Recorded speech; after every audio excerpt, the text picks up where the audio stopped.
Robert est mort, Rhaegar a survécu, et la rébellion s'est effondrée. À Port-Réal, le prince a détrôné son père et pris la couronne.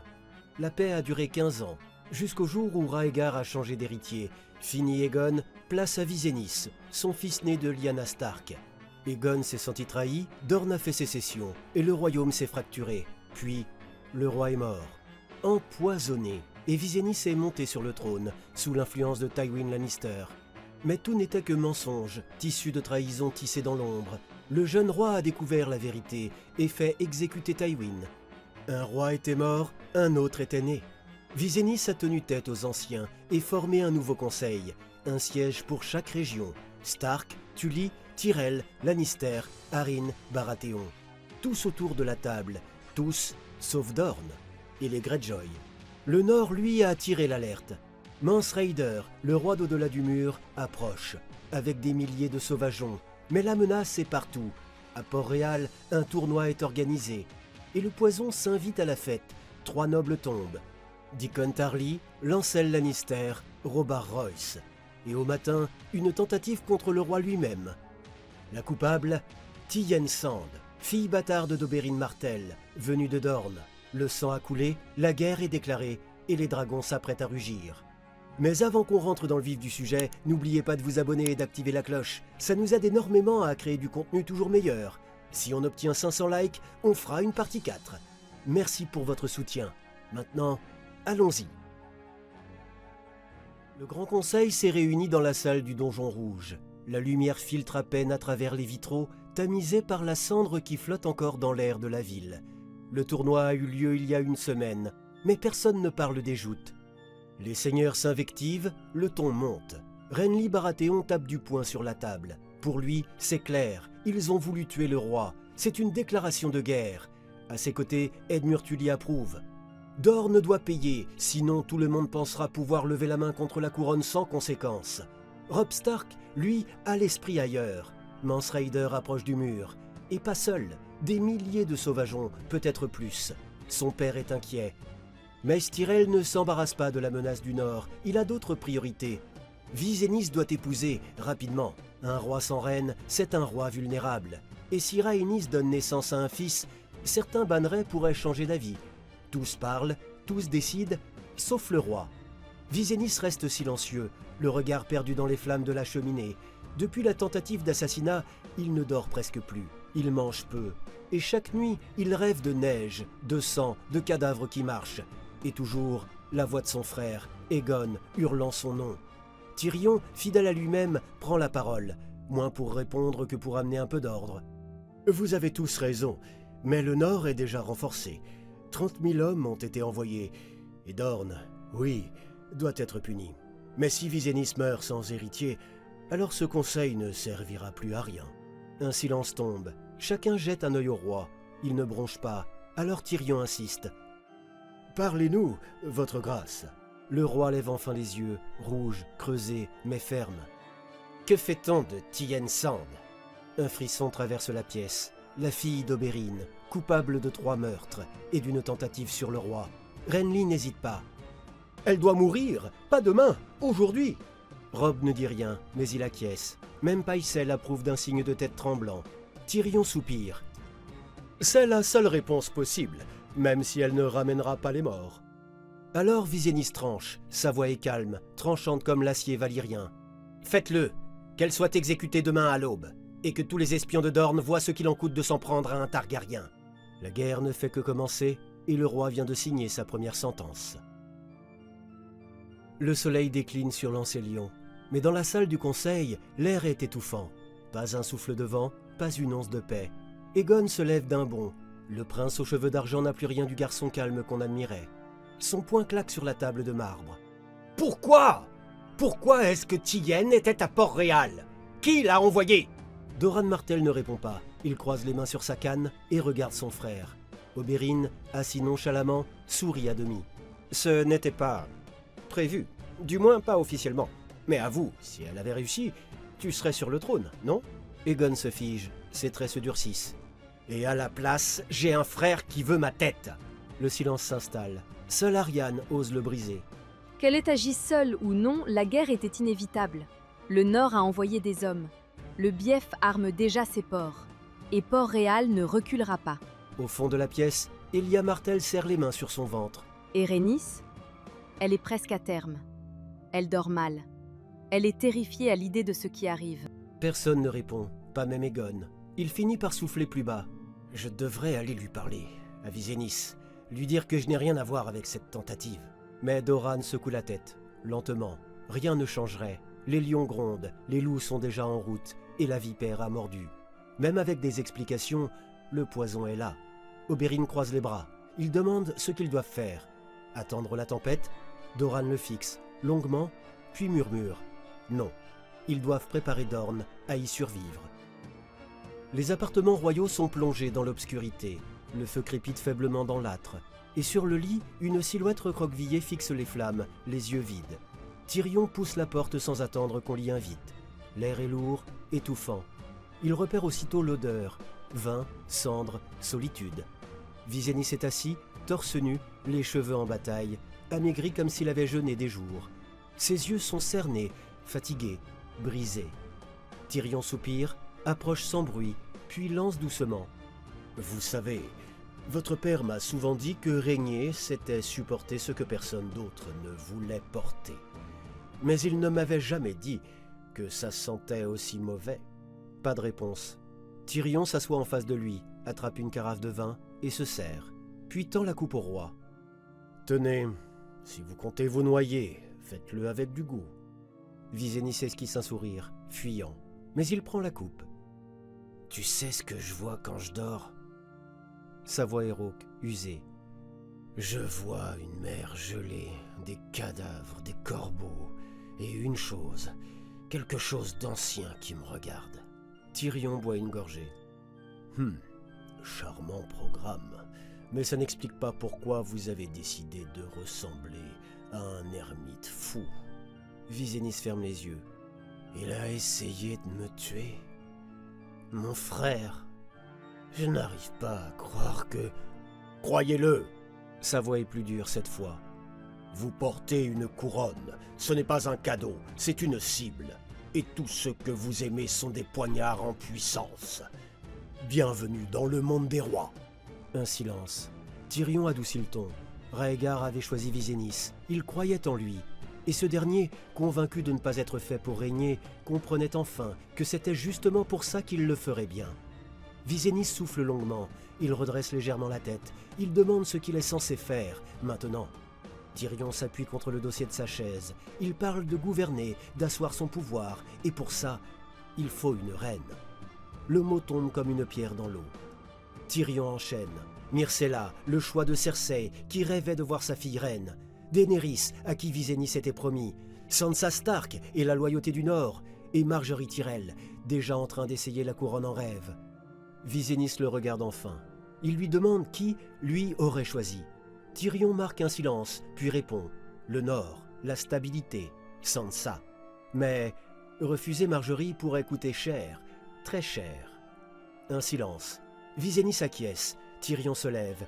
Il dit ne pas le remercier. Si Visénis se trompe, c'est lui qu'on accusera d'avoir mal conseillé, comme d'habitude. Il tourne les talons, puis s'arrête. Une dernière fois, il lui conseille de se reposer, car ce royaume n'attend qu'un faux pas pour le dévorer. La porte se referme, et Visénis reste seul, une fois encore, dans le silence rougeoyant des braises. Sur les îles de fer, les corbeaux n'ont pas besoin de voler. Le vent suffit. Balon Greyjoy est mort, et son frère, Euron, revenu d'exil, prend sa place. Par la peur, par la corruption et par le sang. Les prêtres noyés ferment les yeux, les capitaines se taisent, car les navires du silence hantent les eaux comme des spectres, et le regard de leur roi n'est pas celui d'un homme. À Dorne, les nouvelles arrivent vite, et trop dangereuses pour être ignorées.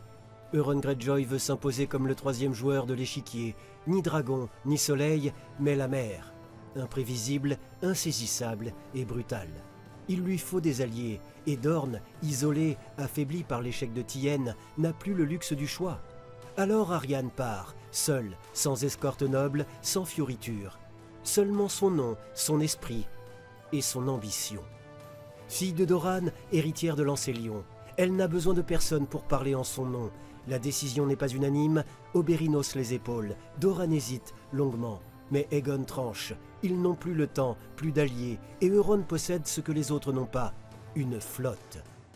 Pendant ce temps, dans les appartements de Rhaenys, le monde s'arrête. La princesse, alitée depuis des jours, lutte contre la douleur, contre la peur, contre les murmures de la mort. Elle perd, l'enfant ne crie pas, et Rhaenys s'éteint, les yeux ouverts, figé dans l'horreur et l'épuisement. Aegon ne pleure pas ce jour-là, ni les suivants. Il reste debout au pied du lit, un long moment, puis il tourne les talons, et ne remet plus jamais les pieds dans cette chambre. Pour les autres, il devient plus froid, plus distant, plus dangereux, mais au fond, c'est pire, il devient lucide. Rhaenys est morte. Avec elle, le dernier lien à son enfance, au passé. Alors il fait ce que fait un roi en guerre. Il efface son chagrin et commence à chercher une nouvelle épouse, non par amour, mais par nécessité. La couronne a besoin d'alliés, et lui, d'un héritier. Le conseil se réunit tôt ce matin-là. Les gardes referment les portes sans un mot, et les flammes des torches dansent contre les murs de pierre comme si elles devinaient ce qui va se dire. Visenya entre sans un mot, le regard dur, l'allure droite, mais le visage fermé. Il s'assied et d'un geste bref fait taire les murmures. Puis il parle. Il nomme Tyrion Lannister main du roi, d'un ton calme, irrévocable. Et dans la pièce, un silence s'abat. Tyrion relève les yeux, il n'a rien demandé, il ne s'y attend pas. Mais dans ses prunelles brille une lueur rare, celle d'un homme qu'on reconnaît enfin. Avant qu'il ne puisse répondre, Varys s'éclaircit la gorge, et comme toujours lorsqu'il parle, c'est pour faire mal. Ces petits oiseaux ont chanté, et leur mélodie est macabre. Rhaenys Targaryen est morte, en couche, l'enfant aussi. Visenya ne dit rien, il ne respire même pas. Seul un léger mouvement de la mâchoire trahit ce qu'il ressent, et ce qu'il contient. Mais tous ne gardent pas le silence. Mace Tyrell esquisse un sourire contenu, Pycelle hoche lentement la tête, Edmure Tully croise les bras, satisfait, Renly lève sa coupe. Tyrion les observe un à un, puis se redresse, lentement. Il rappelle que Rhaenys était la sœur du roi, et qu'il pourrait au moins attendre que le corps refroidisse avant de sabrer le vin. Pycelle hausse les épaules, son ton est suffisant et cruel. C'était une traîtresse, comme tous les Martels. Rhaegar était un noble roi, mais il aurait dû se méfier du sang de Dorne.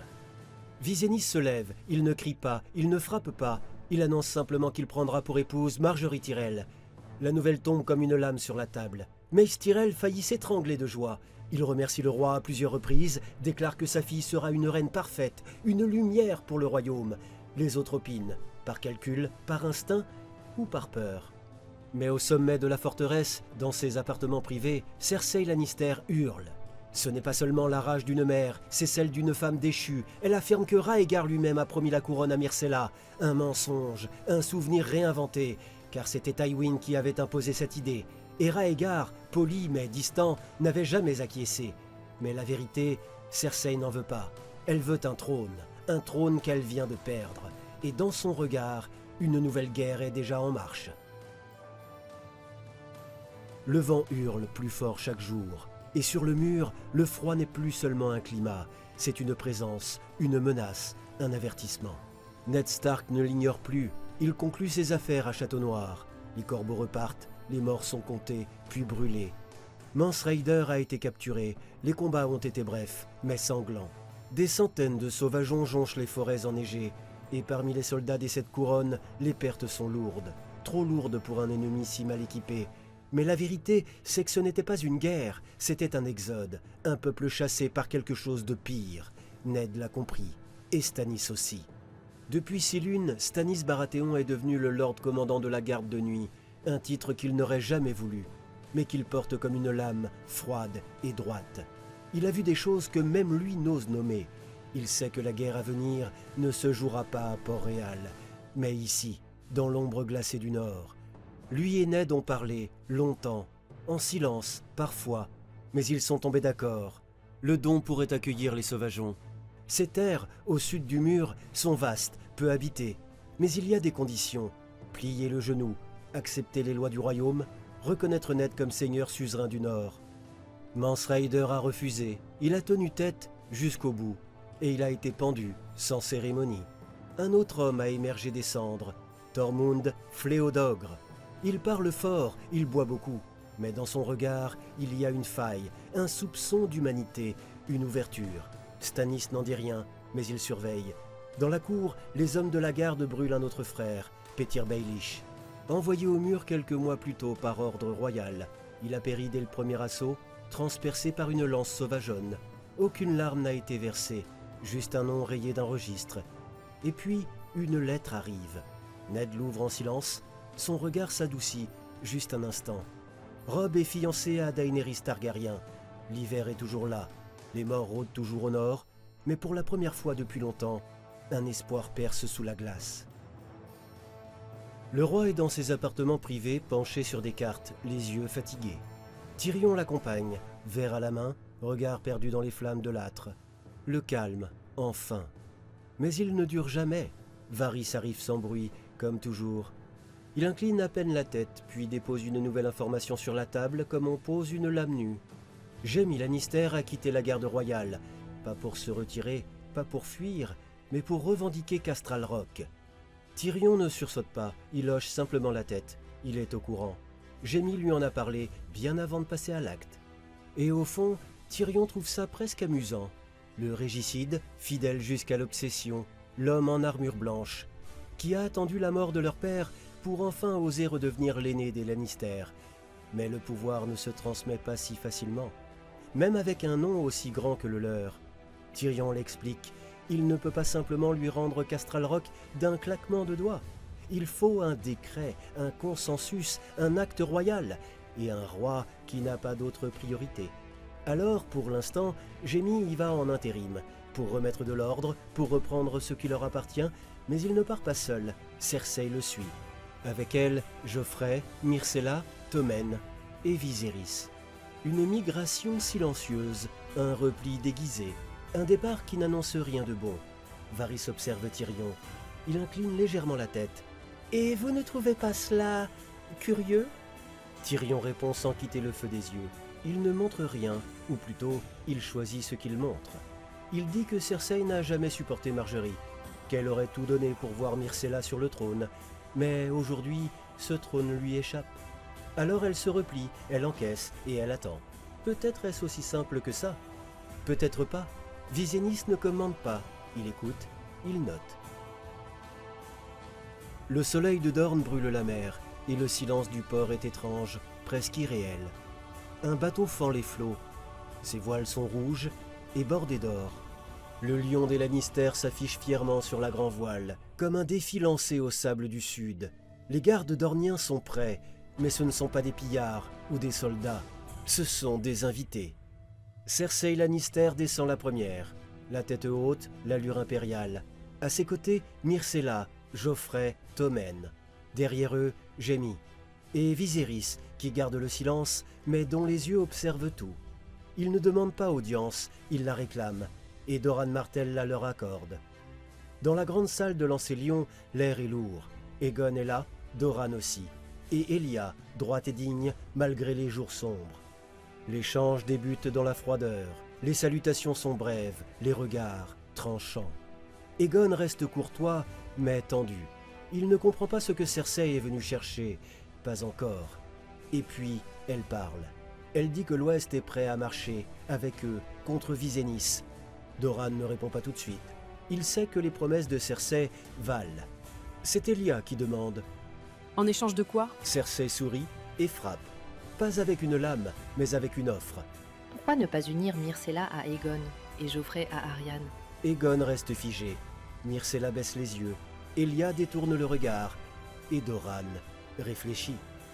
Mais Arianne n'est pas là, toujours en mission, loin, sur les îles de fer. Et pour l'instant, elle ne peut pas refuser. Le piège est élégant et vicieux, typiquement Lannister. Mais avant que la discussion n'aille plus loin, un messager arrive, essoufflé, la peau marquée par le sel et la hâte. Ces nouvelles sont pires que tout ce que Doran redoutait. La compagnie dorée, en route pour Dorne, a été interceptée. La flotte de Viserys les attendait au large. Presque tous ont péri. Les quelques survivants ont rebroussé chemin. Le rêve d'un soutien d'Essos s'est noyé. Aegon serre les dents, son poing se referme sur la coudoir. Doran baisse les yeux, même Elia reste sans voix. Ils sont plus seuls que jamais, et les lions sont déjà dans la place. À Port-Réal, les jardins reprennent vie.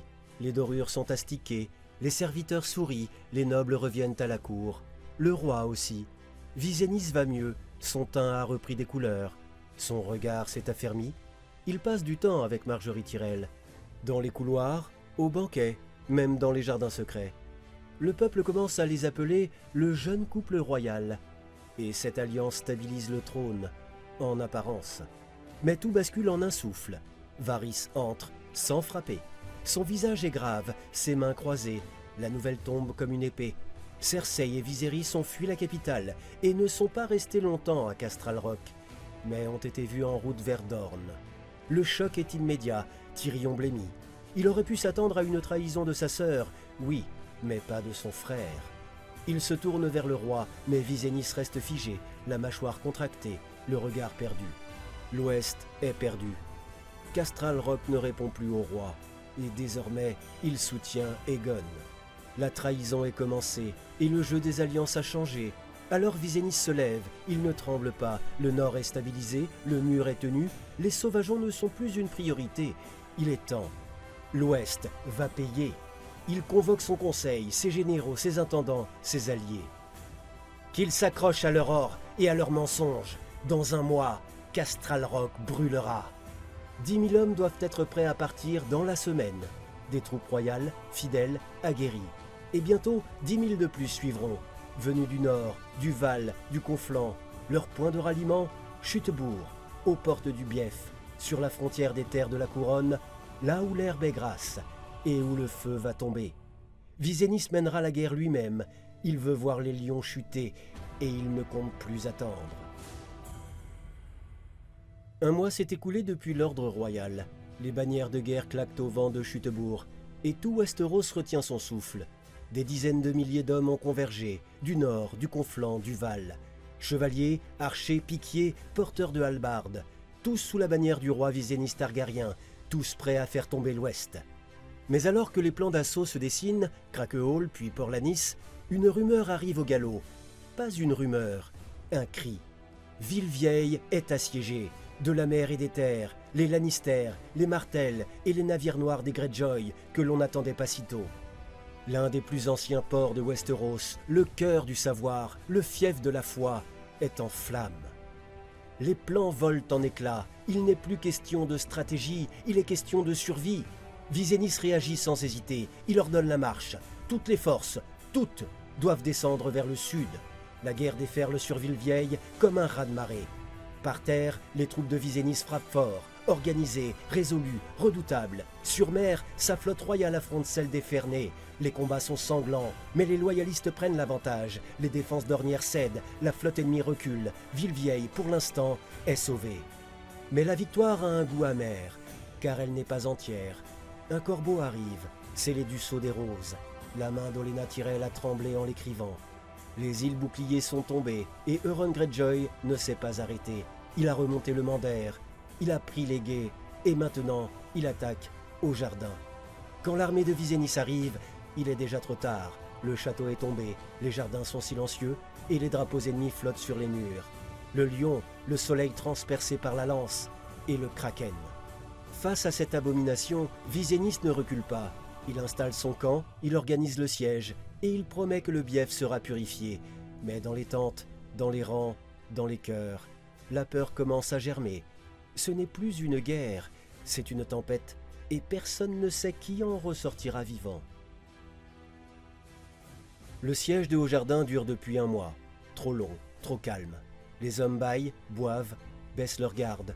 Même la poussière semble s'être lassée. La guerre, pourtant, n'a pas dit son dernier mot. Dans la nuit, elle revient, féroce, silencieuse, mortelle. Les Dorniens attaquent dans le dos. Leurs lames plongent dans les gorges, les reins, les flancs. Le feu s'allume dans les tentes et Haut-Jardin s'ouvre. Les Lannister sortent comme des loups affamés. L'armée de Viserys est prise en tenaille. Derrière, les scorpions. Devant, les lions. Le champ devient un enfer. Les tambours hurlent, les flèches obscurcissent le ciel, les bannières brûlent, les hommes tombent. Et au milieu de ce chaos, il se trouve 2 frères, 2 sangs, 2 héritiers d'un même rêve brisé. Viserys, l'épée dégainée, le souffle court, les yeux fous. Aegon, le plastron en sang, les bras tendus, la rage contenue. Ils s'approchent, ils ne se hâtent pas. Le tumulte s'efface autour d'eux, comme figé par les dieux. Silence. Tu étais mon frère. Aegon le fixe. Ses lèvres tremblent. Sa voix claque comme une gifle. Notre sœur est morte à cause de toi. C'est toi qui as brisé notre famille. Si tu ne nous avais pas trahis, si tu n'avais pas pris ma place, elle serait encore en vie. Pas dans un linceul, pas sous la pierre. Vivante. Viserys vacille, il encaisse, il baisse les yeux une seconde, mais une seconde, c'est déjà trop. Aegon attaque, l'acier chante, le duel commence et le monde s'arrête. Le choc des lames fend la nuit, il tourne, il frappe, il saigne, les chevaux reculent, les soldats s'écartent. Même les flammes semblent se coucher devant eux.